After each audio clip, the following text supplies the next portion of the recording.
Assalamualaikum warahmatullahi wabarakatuh. Bismillahirrahmanirrahim. Alhamdulillahirabbil alamin. Wassalatu wassalamu ala asyrafil anbiya'i wal mursalin wa ala alihi wa ashabihi ajma'in. Rabbi shrah li sadri wa yassir li amri wahlul 'uqdatam min lisani yafqahu qawli. Subhanaka la ilma lana illa ma 'allamtana innaka antal alimul hakim. Muslimin dan muslimat yang dirahmati Allah, alhamdulillah pada malam yang berbahagia ini kita dapat meneruskan kuliah kita, kuliah Hidayatus Salikin, dan sambung pada bab yang selanjutnya, faslun fi adabil walad ma'al walidain. Artinya ini suatu fasal pada menyatakan adab anak serta ibu bapa. Bab ini akan menghuraikan adab seorang anak terhadap ibu dan ayahnya. Bermula adab anak serta ibu bapanya itu beberapa perkara, tetapi disebutkan oleh Imam Al-Ghazali di dalam Bidayatul Hidayah 10 perkara. Maksudnya adab anak terhadap bapa ini banyak, tapi Imam Ghazali menyebut dalam kitab ini Bidayatul Hidayah 10 saja. Pertama, bahawa mendengar dan mengikut ia akan segala perkataan ibu bapanya itu, dan segala yang disuruh oleh ibu bapanya itu wajib ia menerima akan dia, dan haram ia menyalahi akan dia, dan segala yang ditegahkannya itu wajib menjauh akan dia. Pertama sekali, apa saja yang diarah oleh orang tuanya wajib ia ikut, dan apa saja yang larang oleh ayah dan ibunya wajib dia ikut. Sedikit pun tidak boleh dibangkang. Umpamanya, kalau ibu ayahnya menyuruh ia berbuat maksiat, itu ditolak. La ta'ata li makhluqin fi ma'syatil khaliq. Tidak wajib taat kepada makhluk untuk membuat maksiat terhadap Allah Subhanahu wa taala. Sama juga kalau kedua orang tuanya menyuruh menyengutukan Allah. Dalam Al-Quran menyebut, wa in jahadaka ala an tusyrika bima laysa laka bi ilmun fala tuti'huma wa sahibhuma fid dunya ma'rufa. Kalau kedua orang tuamu memaksamu untuk menyengutui Allah, jangan ikut, jangan mentaati mereka, tetapi hendaklah berhubung baik dengan mereka dengan cara yang paling baik. Maknanya hubungan tetap ada, tetapi yang diarah tetap tidak boleh dibuat. Umpamanya kita dengar kisah Sa'ad bin Abi Waqqas, sudah pun masuk Islam, ibunya mogok lapar tak mau makan. Kerana masuknya Sa'ad bin Abi Waqqas dalam Islam, maknya mogok lapar, tak mau makan beberapa hari. Akhirnya Sa'ad bin Abi Waqqas mengatakan ibu, kalaulah sekiranya nyawa ibu itu ada 100, keluar satu, saya tetap tidak akan keluar dari Islam ini. Akhirnya maknya masuk Islam dengan cara yang paling berpsikologi. Sa'ad bin Abi Waqqas memujuk ibunya masuk Islam.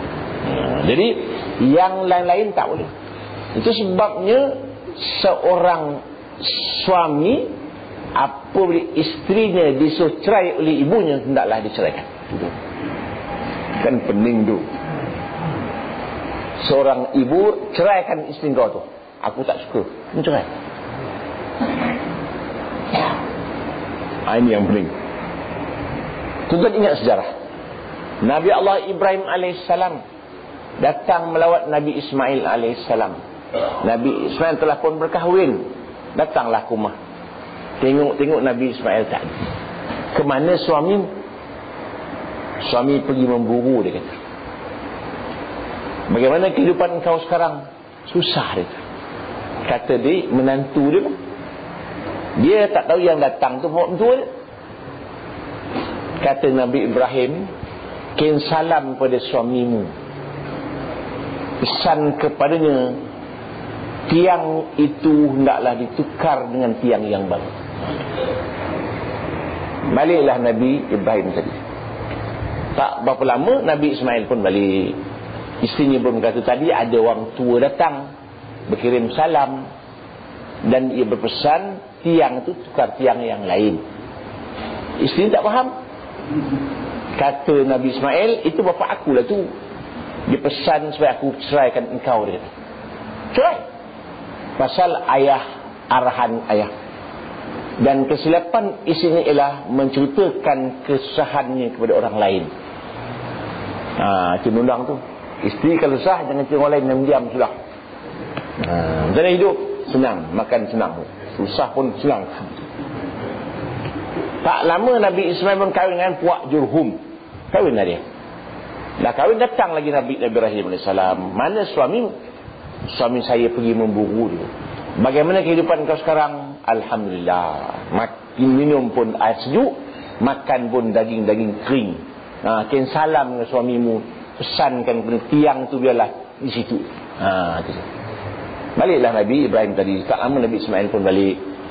Tadi ada orang datang kirim salam dan pesan tiang tu dari situ. Bapa aku lah tu, dia kata. Dia pesan kau tu duduklah bersama-sama aku. Arahan bapak serai. Walau begini pun bapaknya lah samcing sangat kan. Sian budak tu. Maknanya biarlah berpatut-patutan arahan itu. Jangan kita menyuruh benda-benda yang tak sanggup diterima oleh anak itu. Sama dengan suami, jangan melarang isterinya untuk melawat mak bapaknya. Ada suami begitu, kau jangan balik mak bapak. Balik, jatuh talak. Kan pening orang tua tu. Ini suami samsing pula. Kita buat undang-undang biar berpadan, biar berpatutan dengan kemampuan orang yang diarah itu. Itu yang pertama. Kedua, hendaklah ia berdiri pada ketika berdiri ibu bapaan itu, kerana mentakzimkan akan dia. Undang-undangnya, bapak datang bangun. Takzim namanya membesarkan, menghormati. Ejaannya ta'ain, takzim. Kalau di Jurumi dulu T-A, sekarang T-A-K, Z-I-M, takzim. Takzim mana apa? Mengkemetotkan. Itu kita. Al-qazmu dalam bahasa Arab majunya ialah awang kemit. Imlaq maknanya gergasi. Al-qazmu maknanya awang kemit. Jadi at-takzim mengawang kemitkan. Jadi bangun. Kita bisa tambah sikit. Begitulah tetamu.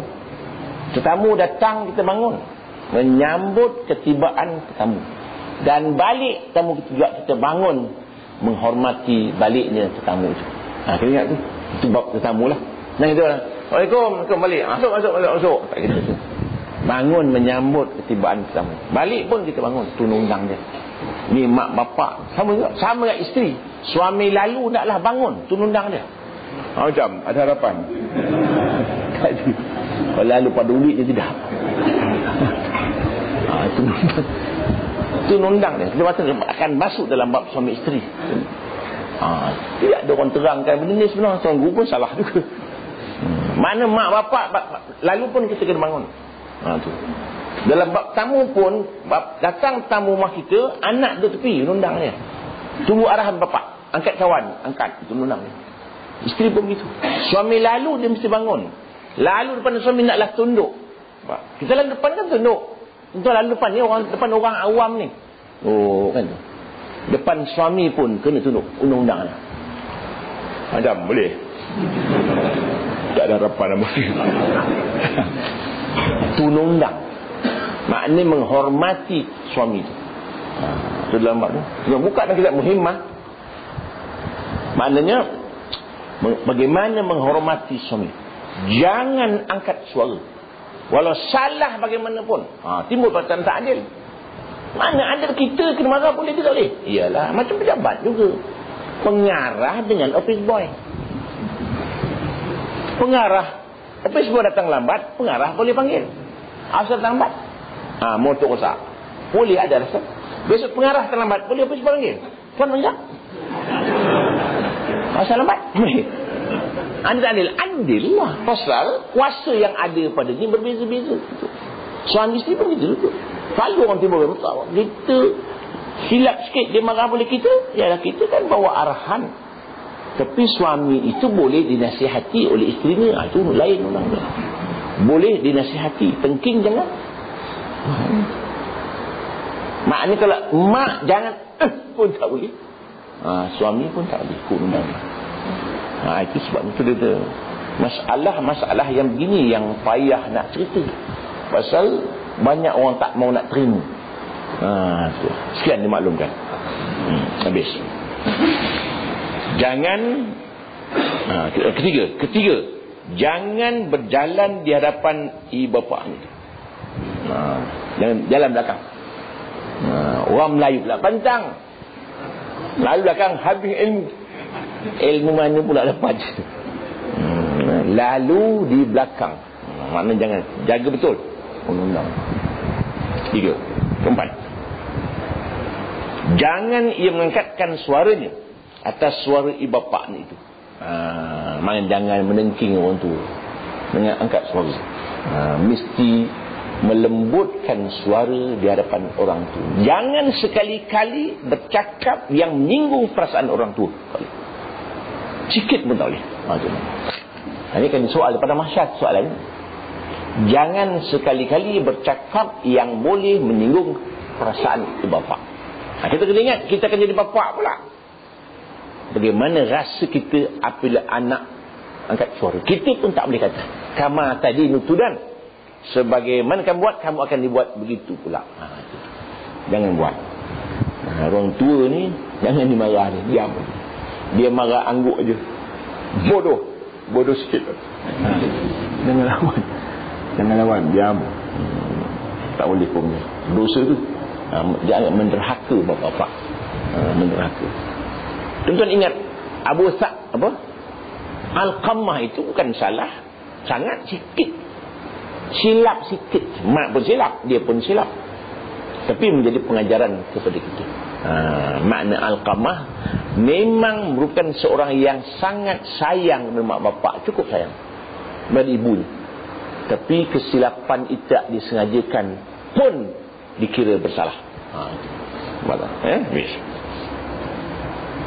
Kelima, apabila manggil ibu bapaknya akan dia, maka hendaklah jawab dengan jawab sopan, serta jawabnya dengan beritahu akan membesarkan ibu bapaknya, seperti labbaik atau na'am atau sayyidi atau siti jika dengan bahasa Arab. Maknanya bahasa Arab ni labbaik tu lembut sangatlah. Maknanya bapak panggil, hendaklah menyahut dengan perkataan yang sangat lembut. Dalam bahasa Arabnya labbaik itu cukup lembut lah. Jadi dalam labbaik Allahumma labbaik itu makna ya saya datang dan saya taat. Tuan labbaik tu. Labbaik Allahumma labbaik tu. Maknanya na'am ya. Ya sayyidi. Maknanya itu sebagai menyahut panggilan orang tu. Orang Melayu ya lah. Ya ayah, ya ibu. Aku hajar tu. Apa ayah? Lagi kurang bagus. Ya, apa ibu ini? Lagi bagus. Gitu. Jadi nak kata labbaik atau na'am dalam bahasa Arab. Saya dengar orang Arab yang lembut-lembut ni sebut dia memang panggil labbaik. Labbaik. Tapi orang Melayu dia panggil mak ni mak. Arab tak. ibuku. Ya ummi. Ya abu, ya ayahku. Kita ayahku ni waktu surat tulis surat je kan, panggil tak mak bapak ya. Arab tak. Itu sebabnya orang tak perasan. Ya sayyidi tu maknanya wahai tuanku. Kita panggil raja-raja tuanku tu asal Arab lah. Asal tuan je. Kan kita panggil orang tuan kan. Ku itu maknanya asal Arab sayyidi, wahai tuanku. Asal Arab semua ada pakai ku pakai. Ummi, wahai ibuku. Abu, ya bapakku. Akhu, ya saudaraku. Dia ada ku ujung tu. Dalam bahasa Melayu dia tak ada. Panggil bapak je. Pak, mak kan. Tapi orang Melayu dia ada bunyi orang sikit. Bapak, papa. Mengadi.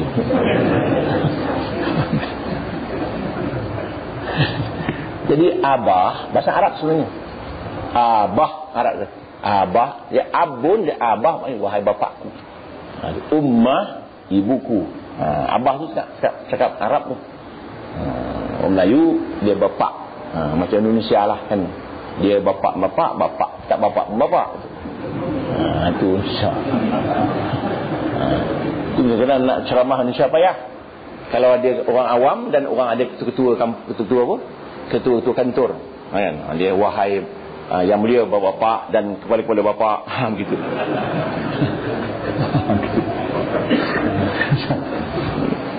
Habis Jadi maknanya kalau bapak mak panggil, menyahut dengan cara yang paling baik, tidak menyinggung perasaan orang tu. Jangan tersinggung pun tak boleh. Kunci syurga mak pegang, bapak pegang syurga. Dia ridal walidain, ridha Allah fi ridal walidain. Keridaan Allah kepada redanya mak bapak. Wasuhtullah fi suhtil walidain. Marahnya Allah kerana marahnya mak bapak. Gitu. Jangan sekali-kali mak bapak marah. Tak berkat hidupnya. Keenam, hendaklah sungguh-sungguh ia meliharakan atas menuntut keredaan ibu bapaknya itu daripada perbuatan dan perkataan, serta merendahkan dan menghinakan diri bagi ibu bapaknya itu. Jaga hormat sungguh. Cari keredaan mak bapak. Cari sayang bapak mak kepada kita. Cari dia punya keredaannya, kesenangan. Jangan sekali-kali membuat sesuatu yang tak disukai oleh orang tuanya. 7. Jangan membangkitkan atas ibu bapa itu dengan sebab berbuat kebajikan bagi keduanya itu, dan dengan sebab meliharakan sekaliannya kerjaan bagi keduanya itu.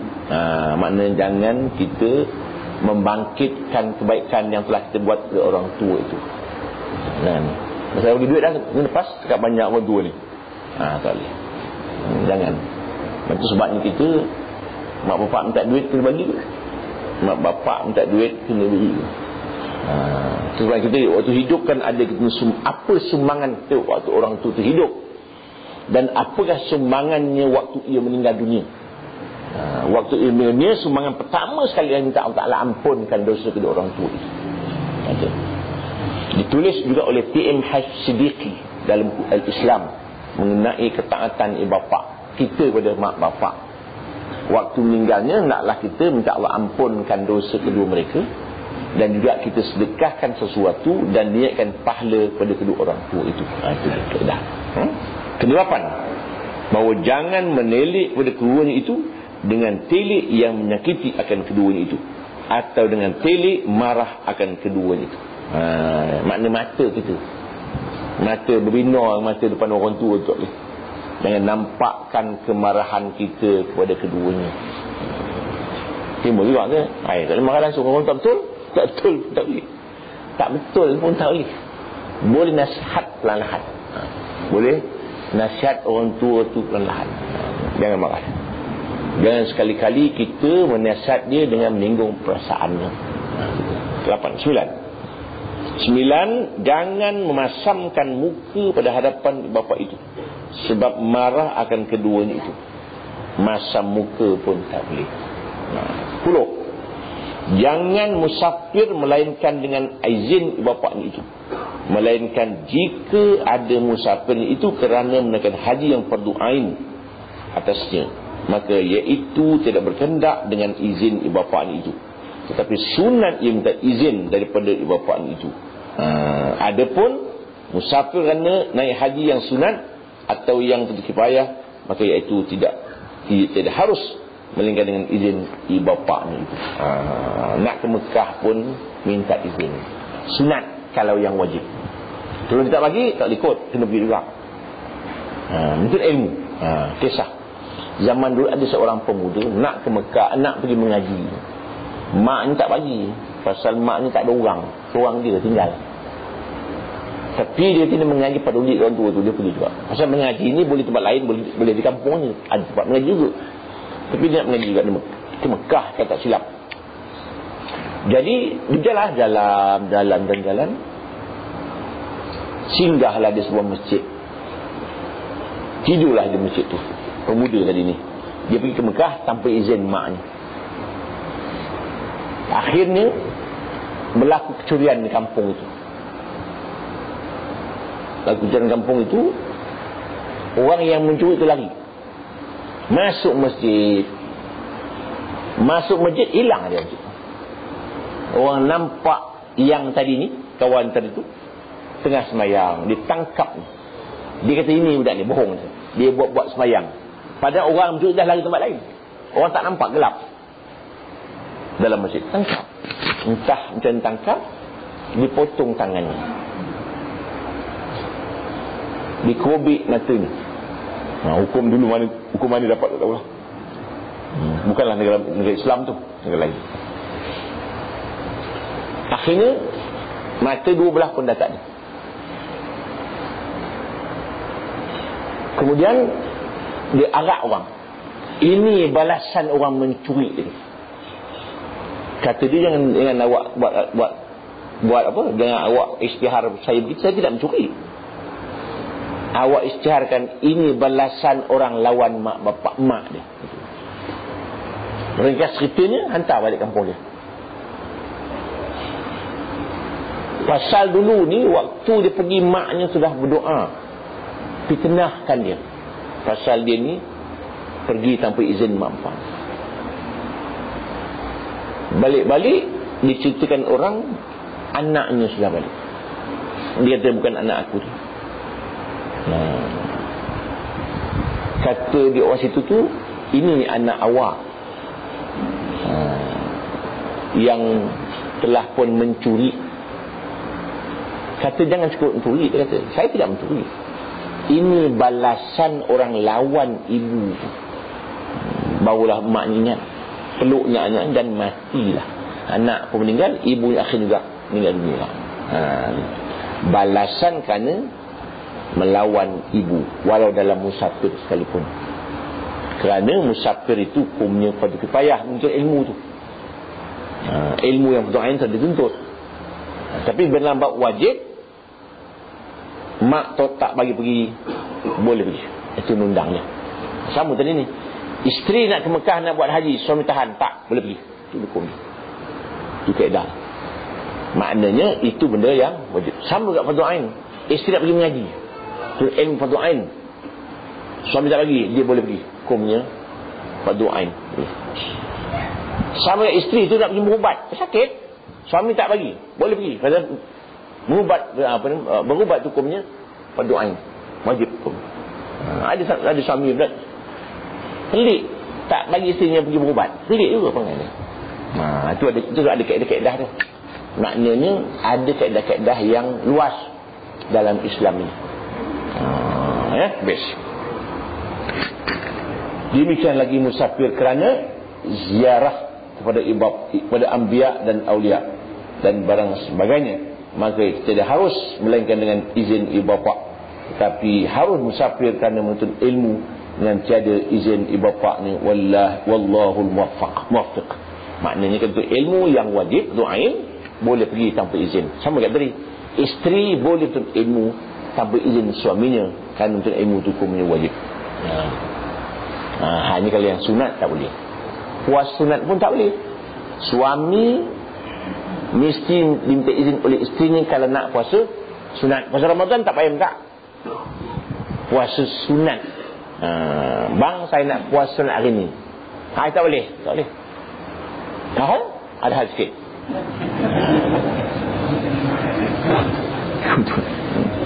Habis tu. Faslun fi adabis sahib ma'a sahibih. Ini suatu fasal pada menyatakan adab seorang yang bersahabat serta sahabatnya. Ini adab sahabat dengan sahabat, member dengan member. Bermula. Adab orang yang bersahabat itu beberapa perkara, tetapi disebutkan oleh Imam Al-Ghazali rahimahullahu ta'ala dalam Bidatul Hidayah 23 perkara. Adab sahabat dengan sahabat 23. Banyak tu. Sama. Melebihkan ia akan taulannya itu atas dirinya dengan hartanya, seperti ia memberi akan taulannya dengan harta padahal dirinya itu berhajat kepadanya. Maka jikalau tiada kuasa akan itu, taklah ia memberi akan taulannya yang lebih daripada hajat dirinya itu. Pada ketika berkehendak pada kehendak taulan itu, maknanya kalau kawan mustahak sesuatu perkara, kita utamakan dia dulu. Sama makan juga. Kalau makan sedulang, bukan member tu, kita bagi kawan tu. Kalau orang tua dulu. Itu senang kan. Dan kita skor dulu kuah. Tengok lambat sangat orang tua ni. Senang sangat. Kena buat, kita angkat, kita beri. Kan ada orang yang lambat. Dan cepat kita angkat bagi dulu.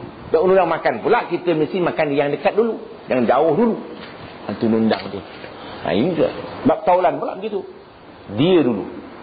Kalau tak sanggup, apa yang lebih kita beri dia. Itu adab sahabat dengan sahabat. Kalau dia ada masalah, maulah nama. Kita ada kawan, kita ada sahabat. Banyak orang boleh berkawan, tidak ramai orang boleh bersahabat. Walaupun bahasa Melayunya berbeza dengan bahasa Arab, tapi itulah dia.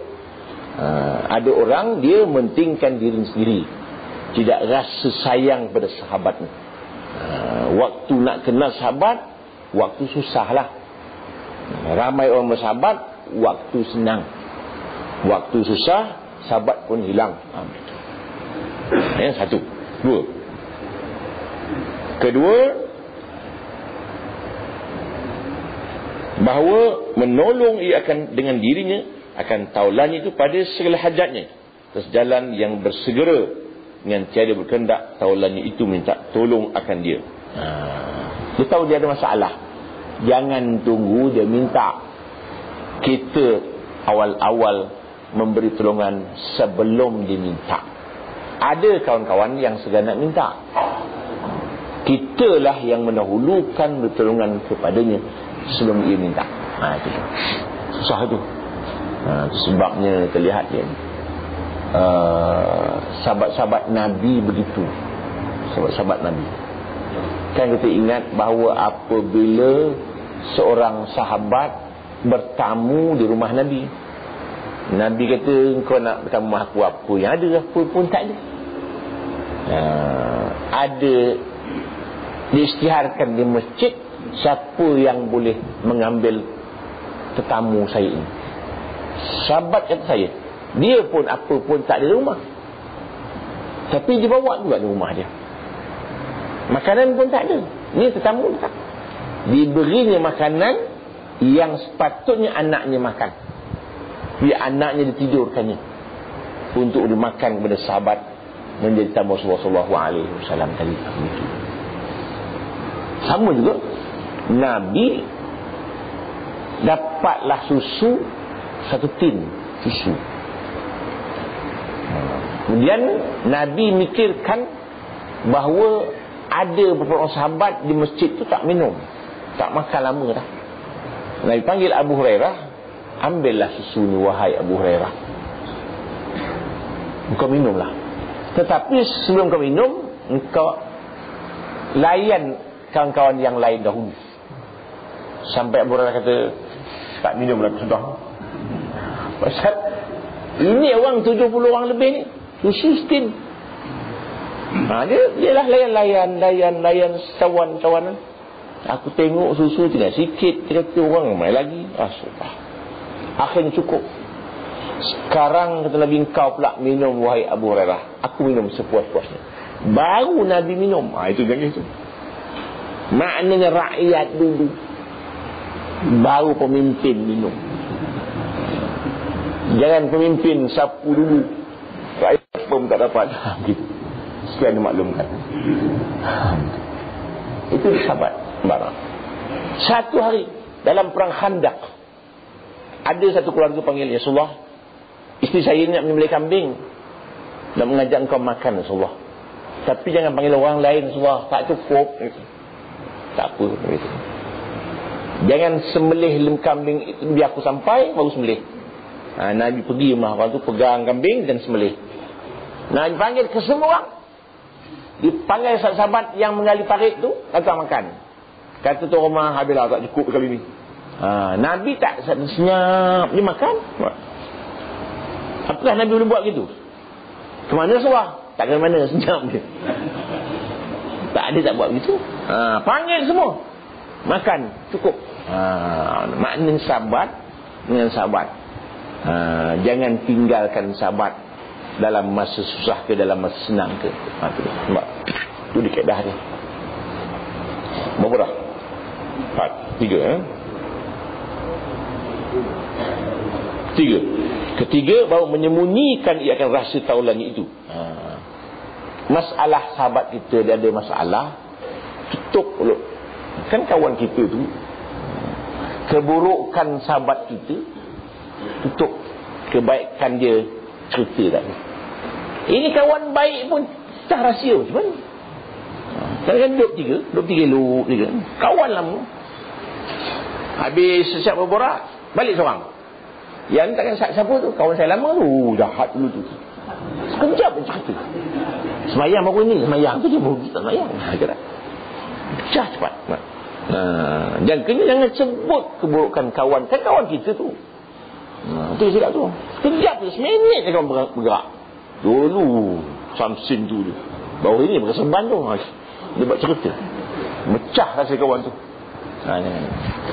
Maknanya sahabat kita, jangan kita ceritakan keburukannya kepada orang lain. Kita pun jangan cerita. Kita pun, kalau kita jahat macam mana pun, katakanlah dalam umur kita dah 40 dah baik dah kita. Dulu muda-muda teruk kita, kan, judi, menarak. Jangan cerita. Ini cerita saya baru ni baik, dulu saya pun jahat. Jangan. Orang akan dengar cerita, dia cerita orang lain. Dia cerita semalam, jahat tu dia kata. Salah kita juga. Jangan cerita. Keburukan kita jangan pecah juga. Dan keburukan sahabat kita pun jangan cerita. Jangan pecah rahsia. Ini suka pecah. Ada orang suka cerita. Sampai rahsia-rahsia pun habis diceritakan kepada orang lain.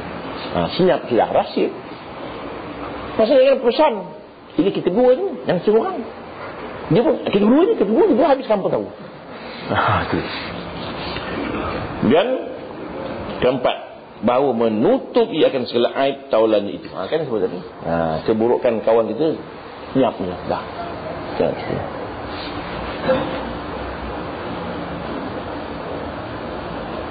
Kelima, apabila mendengar ia akan seorang mencelakan taulannya itu, maka jangan sampaikan perkataan itu kepada taulannya itu. Maknanya kita 3. A ni kata sini jahat, jangan sampaikan pula Syanu kata kau begitu. Tak boleh. Dia panggil mengacung, menyampaikan sesuatu yang tidak baik. Aku mana tahu dia kata kau jahat ke. Kan dah berkelahi orang tu. Jangan bercerita keburukan orang dengan perkataan orang. Kita pun gitulah. Kita jangan cerita kalau tak confirm. Ada orang kata. Ada orang kata. Yang dosa kita dosa kering itu. Kering dia dosa. Pas sedap-sedap borak. Ya, ada orang kata. Siapa? Adalah orang kata. Siapa entah ada orang kata. Itu tak. Mayang je ada mayang. Mayang kuat. Malang kuat. Menceritakan keburukan orang lain pun kuat juga. Tak seimbang. Ini sejarah. Seorang sahabat masuk masjid. Nabi siapa lagi? Ahli syurga. Nabi kata. Besok pun Nabi sebut lagi. Besok sebut lagi. Sahabat lain kata, apa pula amalan kawan ni boleh masuk syurga senang-senang ni? Kawan tadi pun pergi ngintip dia, baik tidur rumah dia. Bukan nak tidur, nak tengok apa amalan dia. Orang dulu pejabat tu tak tidur, kawan tu dah mengengkur tidur. Tuan rumah dia tu, yang ahli syurga tu. Besok main subuh bangun, tahajud tak bangun. Macam mana boleh masuk syurga tahajud tak ada ni? Malam besok pun minta lagi, tidak juga. Akhirnya tak sabar dia tanya. Dia kata, apa amalan kau ni sebenarnya? Yang Nabi confirm kau masuk syurga. Tak semain tahajud pun, dia kata. Kata kawan ni, main tahajud pun macam mana boleh ahli syurga? Tidak, dia kata, aku tak buat apa-apa. Aku semayang biasa je, main bantu. Tetapi aku tak pernah mengatur orang, dia kata. Tak pernah cari salah orang, tak pernah menyusahkan orang. Itu ahli syurga. Mudah ahli syurga. Kita pula semayang malam pun rajin, mengumpat, membeli tahan juga. Itu masalah. Salah orang, saya salah orang, rajin. Selalu menyalahkan orang. Salah aja. Apa orang buat salah. Macam kes ni juga. Kes hari raya puas haji ni, macam-macam pendapat ada. Kan orang kata hari ni hari Rabu ni korban tak sah. Pasal Mekah hukum hari yang ke hari Jumaat. Kan? Kita hukum hari Sabtu, mana sah dia tu? Kita kena ingatlah, dulu hari puasa tak ikut Mekah pula dia. Kita sekarang tengok anak bulan. Anak bulan tak nampak, anjak sehari. Jadi kita punya anak bulan pada hari pertama tak nampak. Jadi dua lah jadi ni pada orang Saudi. So dia anak bulan nampak. Jadi kita wukuf hari yang Sabtu. Kalau wukuf lah katanya, kan? Kita ada wukuf. Puasa kita hari yang ke-9 Zulhijjah, hari Sabtu tu lah. Buat apa nak susah kepala? Susah. Dah lah orang kata puasa, orang tak kata puasa. Pasal tuan guru ramai sangat, kan payah. Sebab alim-alim lah tu. Jadi sekarang ni masalahnya ialah tak nampak anak bulan. Jadi kita puasalah hari Sabtu. Hari raya, hari Ahad 10 Zulhijjah. Pasal kita Malaysia pun tengok bulan, tidak bulan. Kita tak nampak orang macam mana. Itu. Pasal anak bulan dikira nampak satu hari bulan, tak nampak. Belum masuk lagi lah. Begitu keadaan. Habis sebab itu.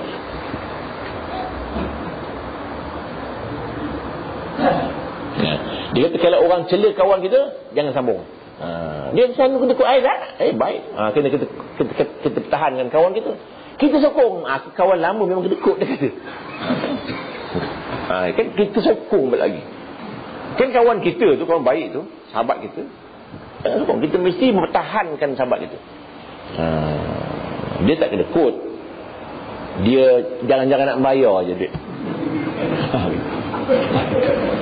Itulah.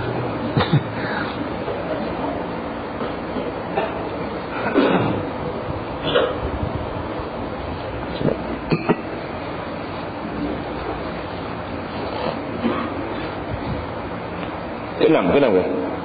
7. Keenam, apabila menyampaikan seorang akan dia dengan perkataan taulan yang mencela akan dia, maka jangan didengar akan perkataan orang itu. Orang condemn kawan kita. Jangan dengar. Jangan dengar. Diam-diam sudah. 7. Apabila mendengar ia akan seorang memuji akan taulan itu, atau mendengar sesuatu yang menyukakan akan dia, maka hendaklah ia menyampaikan akan itu pertaulannya. Orang puji dia, kita pun sokong, kita beritahu dia. Kan benar. Pasal dia muji di belakang, bukan muji depan. Kita pun sampaikan sahabat kita untuk menyukakan hati dia. Boleh. Mencela tak boleh, puji boleh. Macam kita tengok alam-alam di kedai lah. Kalau sedap, beritahu orang lain, kan? Tak sedap, beritahu kami. Itu betul. Itu restorannya Lambang. Kita terbalik. Kalau tak sedap, beritahu balik. Tak sedap kedai dulu. Kalau sedap, dia puji tuan dia. Sebalik. Habis. 8. Apabila berkhabar taulan itu akan dia, maka hendaklah ia sungguh ia mendengarkan akan khabarnya itu. Nak tahu cerita apa khabar dia. Apa khabar sahabat kita, sihat ke, sakit ke, susah ke, senang ke. Bersungguh-sungguh nak tahu. Itu sebab kita nak tanya khabar tu. Macam apa khabarnya? Gitu. Mana nak tahu apa khabar sahabat itu. Itu adab dia. Sebab ini kan hukum syarak. Makna kan dapat pahala tu. Dalam bab Islam kan lain sikit. Hakul muslim ala muslim sittun. Hak orang Islam kepada orang Islam ada 6 pokoknya. Pertama, kalau jumpa beri salam umpamanya. Kedua, nasihat, minta nasihat. Yang ketiga, dia bersin. Alhamdulillah kita doakan yarhamukallah.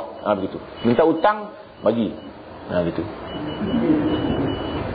Dia undang dia. Minta utang kena beri utang. Dan kalau lambat bayar, kita tangguhkan pembayar itu, dapat pahala lagi. Katalah kita punya dia 10,000. Bulan 6 saya bayar. Sampai bulan 6 tak boleh bayar. Minta maaf, saya duit tak ada. Tak apa, bulan 8. Tiap-tiap 2 bulan ni, setiap hari 2 bulan kita dapat pahala memberi ia 10,000 ringgit satu hari. Pahala 10,000 ringgit. Menangguhkan itu.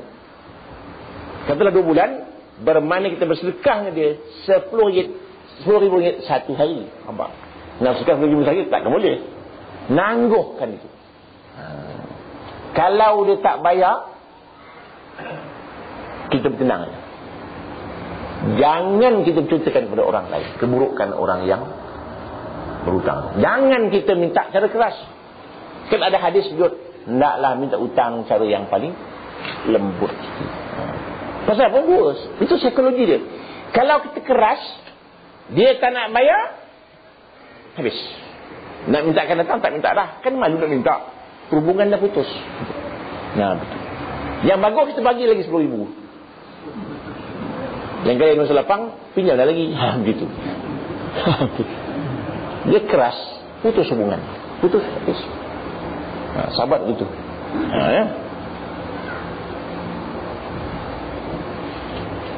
Khabar sahabat kita tu kita ada tanya. Dalam zaman moden kan bagus. Kita ada telefon sedang, kita ada SMS. Sebabnya hari raya kita nak ziarah rumah kawan kita ni memanglah tak ada masa.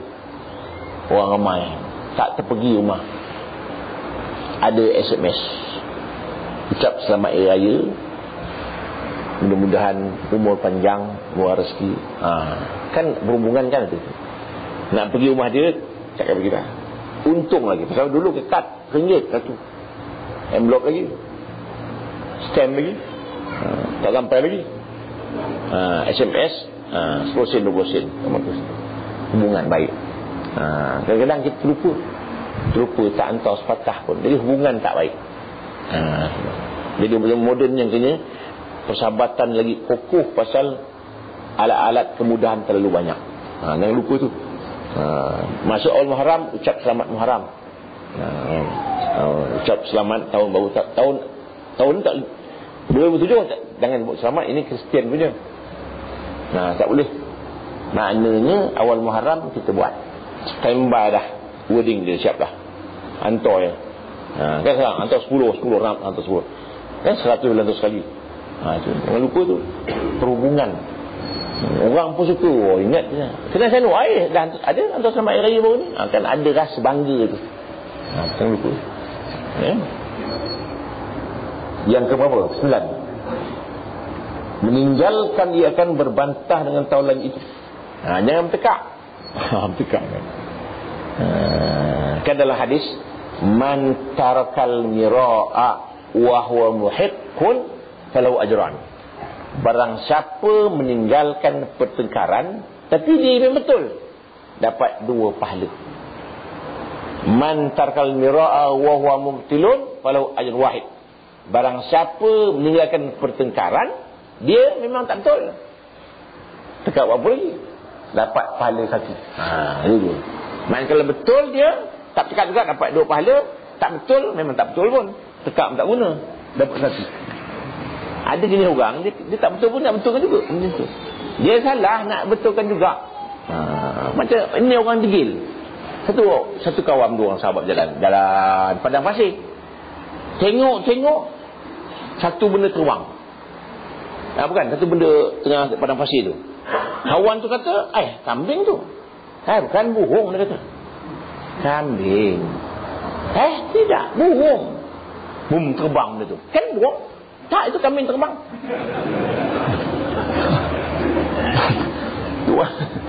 Orang degil tu. Nak petak juga. Dia tak mau mengalah. Dah terbang tu bertekam itu.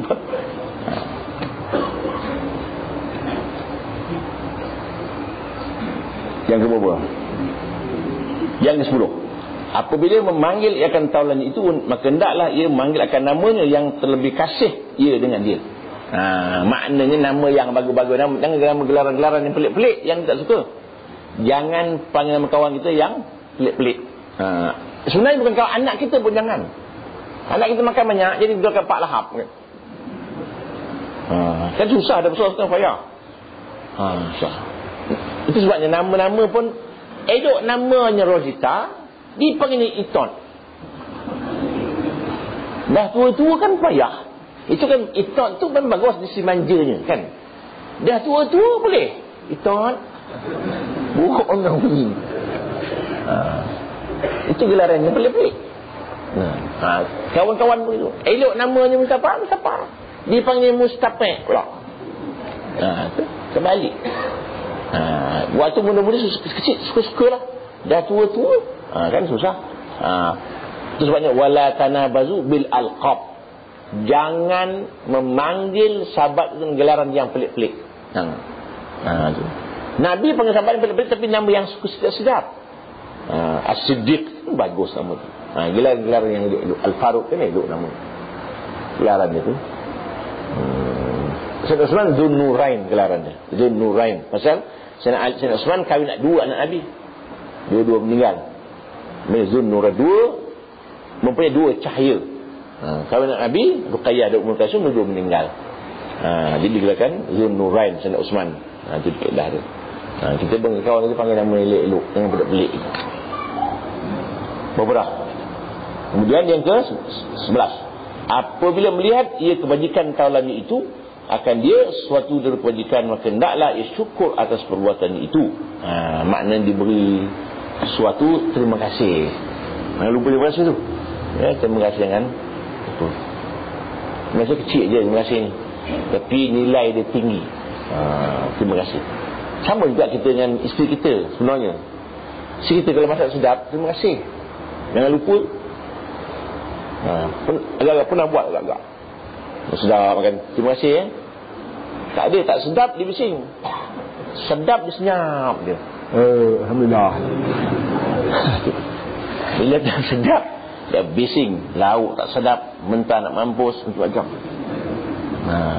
Isteri pun kena terima kasih juga. Kawan-kawan pun kena terima kasih. Ya. Ke-13, bahawa menegahkan akan seorang mencela akan taulan itu pada ketika ia ghaib, seperti menegahkan ia akan seorang mencela akan dia. Maknanya kita jangan biarkan sahabat-sahabat orang lain mencela sahabat itu. Jangan biarkan. Kita mesti pertahankan sahabat itu. Tutup aib dia. Waktu dia ghaib ni maknanya bukan hilang ya, ghaib ni tak ada di sini maknanya. Kena faham bahasa Arab tu. Sama sama yang ghaib. Banyak orang faham ghaib ni orang tu hilang, bukan. Hilang dalam sungai. Bukan. Ghaib ni memang tak. Lawan ghaib tu hadir. Hadir tu ada di sini, ghaib tidak ada di sini, itu maksudnya. Bukan ghaib tu hilang. Banyak bila orang semayang hanyut dalam sungai, tak boleh semayang jenazah. Ini semayang ghaib ni. Ghaib tu maknanya dia mati di England tu. Mati di Kelantan tu. Kita boleh semayang ghaib di sini. Itu makna ghaib tu, ghaib tu hilang. Orang Melayu ghaib tu hilang. Itu. Jadi waktu Najasyi meninggal dunia, Nabi semayang di Madinah. Mayang ghaib tu bukan hilang orang tu, dia meninggal di Habasyah. Nabi ada di Madinah. Tapi ada mazhab tak boleh sebab apa? Nabi tu dia semayang jenazah tu, Allah Taala angkatkan jenazah Najasyi tu, Nabi nampak dari jauh. Itu pendapatnya. Syafi'i tak. Sebab itu kita ni semayang, dia tak di situ. Kita boleh semayang jenazah waktu orang telah siap selesai mandi dan semayang, kita boleh semayang. Kalau dia mati sungai, tak jumpa jenazah, tak dimandikan, tak boleh semayang jenazah. Nampak tak? Tu ghaib tu. Bukan ghaib tu hilang. Kalau kita sekolah, dulu sekolah dalam kelas, Hamad hadir, ada lagi. Ali ghaib, tak datang tu. Bukan hilang.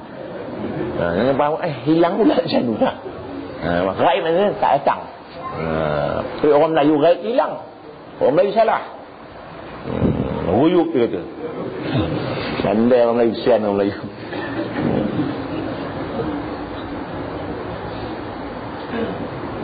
Ke-14, bahawa memberi nasihat ia akan taulannya itu dengan sindiran atau dengan perkataan yang lemah lembut apabila kehendak akan demikian itu.